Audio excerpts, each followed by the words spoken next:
خودی کا سر نہاں لا الہ الا اللہ، خودی ہے تیغ فساں لا الہ الا اللہ۔ یہ دور اپنے ابراہیم کی تلاش میں ہے، صنم کدا ہے جہاں لا الہ الا اللہ۔ کیا ہے تو نے متاع غرور کا سودا، فریب سود و زیاں لا الہ الا اللہ۔ یہ مال و دولت دنیا، یہ رشتہ و پیوند، بتان وہم و گماں لا الہ الا اللہ۔ خرد ہوئی ہے زمان و مکان کی زناری، نہ ہے زمان نہ مکان لا الہ الا اللہ۔ یہ نغمہ فصل گل و لالا کا نہیں پابند، بہار ہو کے خزاں لا الہ الا اللہ۔ اگرچہ بت ہیں جماعت کی آستینوں میں، مجھے ہے حکم اذاں لا الہ الا اللہ۔ خودی کا سر نہاں لا الہ الا اللہ، خودی ہے تیغ فساں لا الہ الا اللہ۔ یہ نظم علامہ اقبال کے مجموعہ کلام ضرب کلیم سے لی گئی ہے۔ اس نظم میں علامہ اقبال نے خود شناسی کے فلسفہ پر روشنی ڈالی ہے۔ علامہ فرماتے ہیں، خود کا تزکیہ نفس توحید میں چھپا ہوا ہے، یعنی اللہ کے سوا کوئی معبود نہیں۔ جس طرح تلوار تیغ کو تیز کرنے والے پتھر فساں پر تیز کیا جاتا ہے، اسی طرح یہ ماننا کہ اللہ کے سوا کوئی معبود نہیں، یہی اپنے آپ کو پہچاننے کی انتہا ہے۔ یہ دور اپنے ابراہیم کی تلاش میں ہے، صنم کدا ہے جہاں لا الہ الا اللہ۔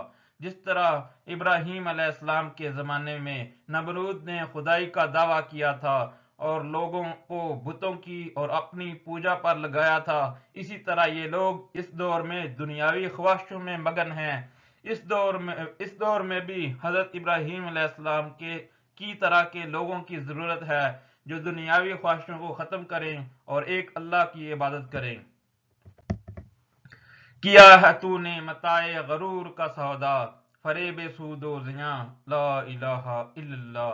علامہ فرماتے ہیں کہ انسان نے اس دنیا کو پسند کر کے دھوکے کا سودا کیا ہے۔ اس دنیا میں نفع اور نقصان کی ایک بندہ مومن کے آگے کچھ حیثیت نہیں، یہ سب فریب ہے اور اللہ کی توحید کو ماننا ہی اصل حقیقت ہے۔ یہ مال و دولت دنیا، یہ رشتہ و پیوند، بتان وہم و گماں لا الہ الا اللہ۔ علامہ فرماتے ہیں کہ مال، دولت، رشتے اور تعلقات سب عارضی ہیں، یہ سب ہمارے وہم کے بت ہیں، صرف اللہ کی توحید ہی سب کچھ ہے۔